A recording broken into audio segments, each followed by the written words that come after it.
ശനിയാഴ്ച രാത്രി 12 മണിയോടെയാണ് ഇറാൻ മിസൈലുകൾ അപ്രതീക്ഷിതമായി തമ്രയിലും പതിക്കുന്നത്.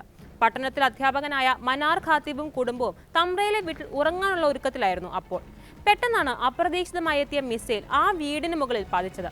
മനാറും അദ്ദേഹത്തിന്റെ 13ഉം 20ഉം വയസ്സുള്ള 2 മക്കളും വീട്ടിലുണ്ടായിരുന്ന ബന്ധുവും തൽക്ഷണം തന്നെ മരിച്ചു. സ്ഫോടന ശബ്ദം കേട്ട് ഓടിയെത്തിയ നാട്ടുകാർ കണ്ട കാഴ്ച ഞെട്ടിക്കുന്നതായിരുന്നു. 3 നിലയുള്ള ആ കെട്ടിടം തകർന്നു കിടക്കുന്ന ദൃശ്യം മാധ്യമങ്ങളിൽ വ്യാപകമായി പ്രചരിച്ചു.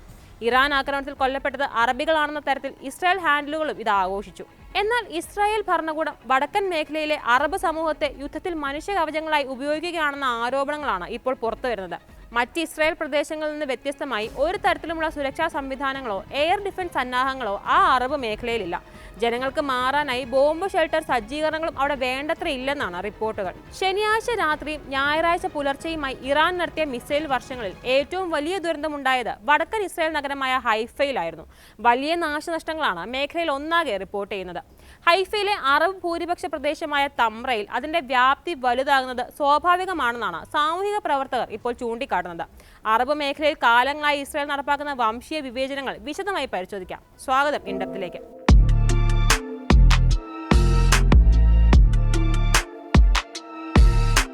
ജെറുസലേമും തെല്ലവീവും കഴിഞ്ഞാൽ ഇസ്രായേലിലെ ഏറ്റവും വലിയ 3ാമത്തെ നഗരമാണ് ഹൈഫ. 1948 അറബ് ഇസ്രായേൽ യുദ്ധത്തിൽ ഇസ്രായേൽ പിടിച്ചടക്കിയ ഫലസ്തീൻ പ്രദേശങ്ങളിൽ ഒന്നാണിത്. 1931 സെൻസസ് പ്രകാരം മുസ്ലിം ഭൂരിപക്ഷ പ്രദേശമായിരുന്ന അവിടം ഒരു പതിറ്റാണ്ട് പിന്നിടുമ്പോൾ സമ്പൂർണ്ണമായി ജൂത നിയന്ത്രണത്തിലാകുന്നുണ്ട്.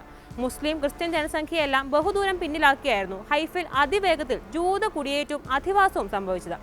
1/2 ഉണ്ടായിരുന്ന പ്രദേശത്തെ അറബ് ജനസംഖ്യ ഏതാനും വർഷങ്ങൾ കൊണ്ടാണ് വെറും 3000-ലേക്കും 4000-ലേക്കും എല്ലാം ചുരുങ്ങുന്നത്. ഹൈഫയിൽ ഇപ്പോഴും അറബ് ഭൂരിപക്ഷമുള്ള ചുരുക്കം പ്രദേശങ്ങളിലൊന്നാണ് തമ്ര. കഴിഞ്ഞ ദിവസങ്ങളിൽ നടന്ന ഇറാൻ മിസൈൽ ആക്രമണം വലിയ നാശം വിതച്ച പ്രദേശങ്ങളിലൊന്ന് തമ്ര ആയത് യാദൃശ്ചികമായിരുന്നില്ലെന്നാണ് CNN, ദി ഗാർഡിയൻ, യൂറോന്യൂസ് ഉൾപ്പെടെയുള്ള അന്താരാഷ്ട്ര മാധ്യമങ്ങൾ റിപ്പോർട്ട് ചെയ്യുന്നത്.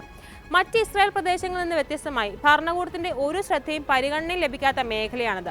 സുരക്ഷയുടെ കാര്യമെടുത്താലും അടിസ്ഥാന സൗകര്യത്തിന്റെ കാര്യത്തിലായാലും ഇസ്രായേൽ പ്രദേശമാണെന്ന് പോലും സംശയം ഉദിക്കുന്ന തരത്തിലുള്ള വിവേചനമാണ് തമ്രയോട് ഭരണകൂടം കാണിക്കുന്നതെന്നാണ് മാധ്യമങ്ങൾ ചൂണ്ടിക്കാട്ടുന്നത്. ഇറാൻ ആക്രമണത്തിലൂടെ ആ വിവേചനമാണ് മറ നീക്കി പുറത്തു വന്നിരിക്കുന്നത് എന്നും റിപ്പോർട്ടുകൾ സൂചിപ്പിക്കുന്നുണ്ട്. തമ്രയിലെ 37,000-ഓളം വരുന്ന ജനസംഖ്യയിൽ 40% പേർക്ക് മാത്രമേ സുരക്ഷിത കേന്ദ്രങ്ങളും ഫലപ്രദമായ ബോംബ് ഷെൽട്ടറുകളുമെല്ലാം ലഭ്യമായിട്ടുള്ളൂ. നഗരത്തിലെ മേയറായ മൂസ അബു റൂമി തന്നെ വ്യക്തമാക്കിയ കാര്യമാണിത്. നഗരത്തിൽ ഷെൽട്ടറുകൾ നിർമ്മിക്കാൻ ഇസ്രായേൽ ഭരണകൂടം ഒരിക്കലും ഫണ്ട് അനുവദിച്ചിരുന്നില്ല. അവർക്ക് മറ്റു പല മുൻഗണനകളും താല്പര്യങ്ങളുമാണ് ഉണ്ടായിരുന്നതെന്നും ആരോപിക്കുന്നുണ്ട് മേയർ. മറ്റ് ഇസ്രായേൽ നഗരങ്ങളിലെല്ലാം എല്ലായിടത്തും കാണുന്ന പബ്ലിക് ബങ്കറുകളോ ഷെൽട്ടറുകളോ ഒന്നും അവിടെ കാണാൻ പോലും കിട്ടില്ല. പുതിയ ആക്രമണത്തിന്റെ പശ്ചാത്തലത്തിൽ തമ്രയിലെ വിദ്യാഭ്യാസ സ്ഥാപനങ്ങൾ ബോംബ് ഷെൽട്ടറുകളാക്കി ഉപയോഗിക്കാൻ തീരുമാനിച്ചിരിക്കുകയാണ് നഗരസഭ.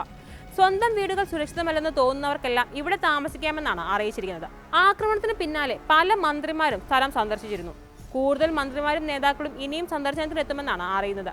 ഈ സമയം മുതലെടുത്ത് തമ്രയോടുള്ള ഭരണകൂട വിവേചനം പൊതുശ്രദ്ധയിലേക്ക് ഉയർത്താനുള്ള ശ്രമത്തിലാണെന്നും മേയർ മൂസ അബു റൂമി CNN-നോട് പറയുന്നു. ജൂത ഇസ്രായേലികൾക്കും ഇസ്രായേൽ ഫലസ്തീനികൾക്കും ഇടയിലുള്ള വലിയ വിടവ് നികത്താനാണ് തങ്ങൾ ശ്രമിക്കുന്നതെന്നും അദ്ദേഹം ചൂണ്ടിക്കാട്ടി. സ്വതന്ത്ര ഗവേഷണ സ്ഥാപനമായ ഇസ്രായേൽ ഡെമോക്രസി ഇൻസ്റ്റിറ്റ്യൂട്ട് തമ്ര ആക്രമണത്തിന് പിന്നാലെ ഒരു റിപ്പോർട്ട് കൂടി പുറത്തുവിട്ടിരുന്നു. ഗസ ആക്രമണം ആരംഭിച്ചതുകൊണ്ട് ഇസ്രായേലിലെ അറബ് സമൂഹം ഉയർത്തുന്ന സുരക്ഷാ പ്രശ്നങ്ങൾക്കൊന്നും ഭരണകൂടം ഇനിയും ചെവി കൊടുത്തിട്ടില്ലെന്നാണ് റിപ്പോർട്ട് ചൂണ്ടിക്കാട്ടുന്നത്.